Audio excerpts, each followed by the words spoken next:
નમસ્કાર ખેડૂત મિત્રો, સ્વાગત છે તમારું ખેડૂત પરિચય યુટ્યુબ ચેનલમાં। આજે તારીખ 28 ફેબ્રુઆરી 2024 ની આજની સવારની હવામાન અપડેટની અંદર માહિતી મેળવીએ તો ગુજરાતના ખેડૂતો સાવધાન। ફરીવાર ગુજરાતની અંદર માવઠાના વરસાદને લઈને આગાહી। પહેલી બીજી માર્ચ દરમિયાન ફરીવાર એક મોટું વેસ્ટર્ન ડિસ્ટર્બન્સ આવતા ગુજરાતમાં કમોસમી વરસાદની સંભાવના। ગાજવીજ સાથે ફરીવાર ગુજરાતના કયા વિસ્તારને માવઠું ધમરોળશે તેની અપડેટ આપણે આ વિડીયોની અંદર મેળવીશું। ચેનલમાં નવા હોય તો ચેનલને સબસ્ક્રાઇબ કરી દેજો અને વિડીયોને લાઇક આપીને તમામ ખેડૂત ભાઈને શેર કરી દેજો।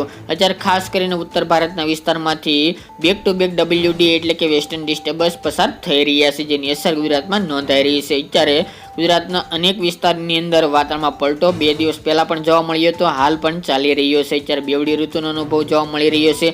એક વેસ્ટર્ન ડિસ્ટર્બન્સ આગળ પહોંચી ગયું છે, વધી ગયું છે, ત્યારે ફરીવાર ગુજરાતને ખતરો દેખાઈ રહ્યો છે, કારણ કે પહેલી બીજી માર્ચ દરમિયાન એક મોટું વેસ્ટર્ન ડિસ્ટર્બન્સ ફરીવાર આવી રહ્યું છે, જેની અમુક લેયરો ગુજરાત સુધી પહોંચશે, જેની અસર ગુજરાતના મોટાભાગના તમામ સેન્ટરોની અંદર જોવા મળી શકે છે। આ માવઠાનો માર ગુજરાતના મોટાભાગના જિલ્લાઓની અંદર જોવા મળી શકે છે, તેમજ ગાજવીજ સાથે થંડરસ્ટોર્મ એક્ટિવિટી પણ જોવા મળશે, એટલે કે ભારે પવન અને ગાજવીજનું પ્રમાણ પણ આ માવઠાની અંદર જોવા મળી શકે છે। પહેલી અને બીજી તારીખ દરમિયાન ગુજરાતની અંદર માવઠાના વરસાદને લઈને આગાહી કરવામાં આવી છે, જેમની અંદર ખાસ કરીને પહેલી બીજી તારીખની વાત કરવા જઈએ તો ઉત્તર ગુજરાતના સાબરકાંઠા, બનાસકાંઠા, પાટણ વિસ્તારના તમામ સેન્ટરો, જેમની અંદર અંબાજી છે, રાધનપુર, મહેસાણા, ભાંભર વિસ્તાર, થરાદ, ધાનેરા, ડીસા, પાલનપુર, ખેડબ્રહ્મા, ઈડર, વડનગર, વિસનગર, સિદ્ધપુર, એ તમામ વિસ્તારની અંદર માવઠાના વરસાદની શક્યતા દેખાઈ રહી છે પહેલી અને બીજી તારીખ દરમિયાન। પહેલી અને બીજી તારીખ દરમિયાન મોટાભાગના તમામ વિસ્તારોની અંદર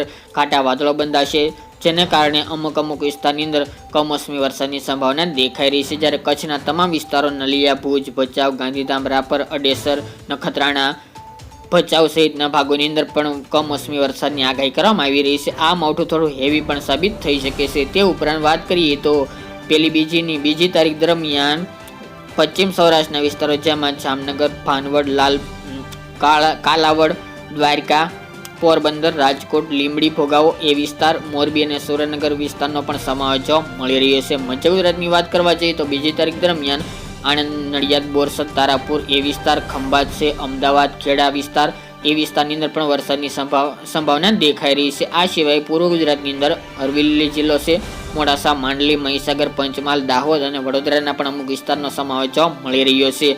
જ્યારે મધ્ય સૌરાષ્ટ્રની અંદર જેમાં ભાવનગર જિલ્લો છે, અમરેલી છે, જુનાગઢ, રાજકોટ અને બોટાદ જિલ્લામાં પણ કમોસમી વરસાદની શક્યતા રહેલી છે। દક્ષિણ ગુજરાતની અંદર હાલ તો વરસાદની શક્યતા જણાઈ રહી નથી, ફક્ત વાતાવરણમાં પલટો જોવા મળી શકે છે। આ વેસ્ટર્ન ડિસ્ટર્બન્સની અસર પહેલી માર્ચ અને બીજી માર્ચ દરમિયાન જોવા મળશે, તેમજ ખાસ કરીને વધુ અસર ઉત્તર ગુજરાતના ભાગો અને કચ્છના ભાગોને સૌથી પહેલા જોવા મળી શકે છે। પહેલી તારીખ દરમિયાન સાંજના સમયથી વાતાવરણમાં અચાનક ફેરફાર જોવા મળશે, કાળા ડિબાંગ, ઘાટા વાદળો બંધાઈ શકે છે, જેના કારણે પહેલી તારીખની રાત્રે દરમિયાન કચ્છના વિસ્તારો અને ઉત્તર ગુજરાતના 4 જિલ્લા સાબરકાંઠા, બનાસકાંઠા, પાટણ, મહેસાણા એટલા વિસ્તારની અંદર વરસાદની સંભાવના પહેલી તારીખ દરમિયાન જોવા મળી રહી છે।